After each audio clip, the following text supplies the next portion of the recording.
I had a friend work on a sci-fi drama with nudity. After a sex scene aired, she got harmful feedback and clips ended up on porn sites. Another friend of mine did a brief shower scene in an acting role, which in the scene, you might have seen her nipple for half a second. Screenshots of that appeared on porn adult websites, which was shared online, causing confusion in her family, thinking that she was a porn star, an adult film star. What do these situations say about how intimacy is handled in mainstream media? How could performers get better guidance, support, and boundaries? How do you think intimacy coordination can change how these stories are told and how performers are protected? Three questions in one here, but ultimately, I'm saying this because these are two friends of mine, and they're not adult porn stars. If there's anything wrong with that particular industry, but these were two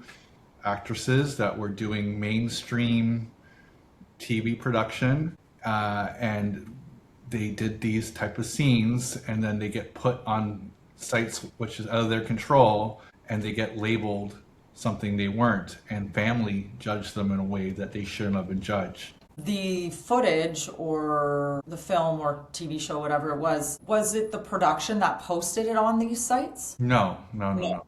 No, Yeah. these are just ultimately TV Well, shows that are TV shows for how they are. And then I think that could happen with anything, a movie on television, any movie that happens to have a scene can be put on these type of sites and put in a funnel with maybe other clips that are those type of clips. And I think yeah. look at it with the same lens. Well, when it's out of context, it's can be very scary in that way, you know. This is a question that I might ask the people who are teaching the instructors of the program because that's interesting from what like my knowledge and maybe how I would respond to that is, when there is something out there, if it's on Netflix, it's online, in the show or in the film, it's very hard to control what other people are going to do with it. Now, technically, if someone has stolen that footage, did not ask the production for permission to use it, and has put it on their site and is making money off of it, I think that's a violation of someone's privacy and rights, and I think it's illegal. So, what I would say to maybe suggest to your friends who are in this situation is can they go to the production or contact someone, maybe HR or someone in the production team, and let them know that this has come up, and or can your legal team help out with this, or is this a violation of my privacy, my work, and my rights? I don't know, and it's interesting because as I was saying, I think that this type of work is part of what can help in these situations as an actor. Because if I saw that, I might go, oh, wait a minute, I know that that's not okay because that's stolen property. Like they had stolen that footage and are taking it out of context and making it something else on a pornographic site or whatever. I don't think that's allowed. So I would say, ask them to, or suggest that they ask someone on the production, or if they have an agent, can their agent advocate for them as well? And And by the way, whether, I'm assuming you're having those conversations. I guess the broader question is more just what could they do, or in the sense of even these clips might be inevitable. It just that's just how the internet is sometimes. It is what it is. I'm more even maybe I should have framed it this. I'm even asking you as someone that's an actress, an actor, how would you feel in that situation? What would you do knowing that you're not necessarily an adult film star I and would you're be mortified. and if these clips ended up on there, even though you know what you were doing, you're proud of your work. Everyone on that set knew what that production was. But, maybe a family member, a second cousin or something, just the chain of, they come across this clip or someone passes the clip to them. And then that, the broken telephone.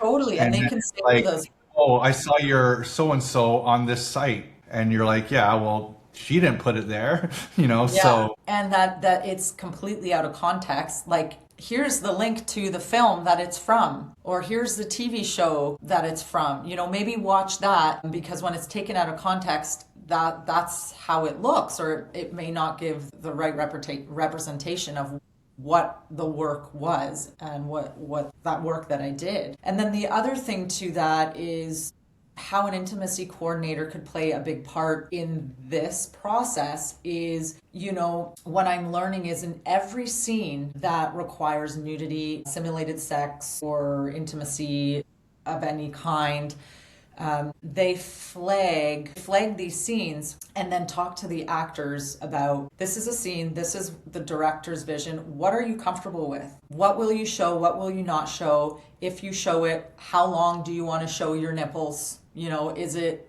10 seconds of the scene, or is it a flash, those are so specific and important, and those go into a rider. And that rider needs to be received 48 hours before that scene is filmed.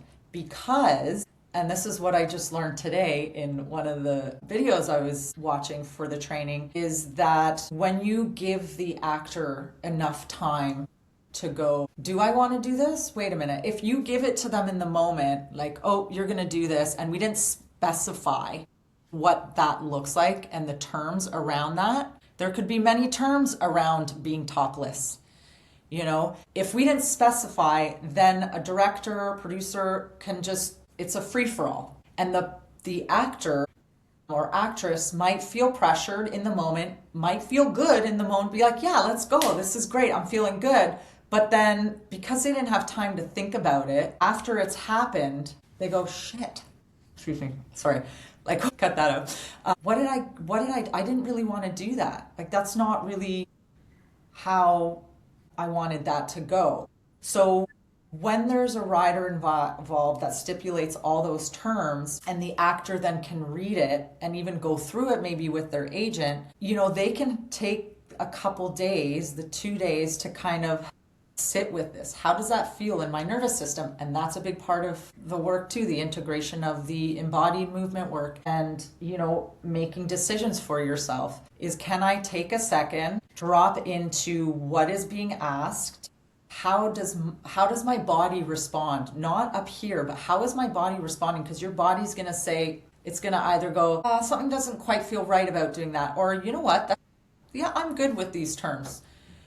So having that in place gives the actor that choice, and that they don't feel pressure to do something they're not comfortable with doing. And then when it gets filmed, it gets out there, and then again, wherever it ends up, because people are just people hacking all over the place and stealing things, that's kind of out of our control. But there are steps we can take to address it, for sure. But in terms of the work an intimacy coordinator can do is help with navigating how much an actor wants to do with either nudity or any of those intimate scenes. Because again, you could be there and be like 10 seconds, 15 seconds, a whole minute, or again, just a flash, right? Whatever the performer's comfortable with.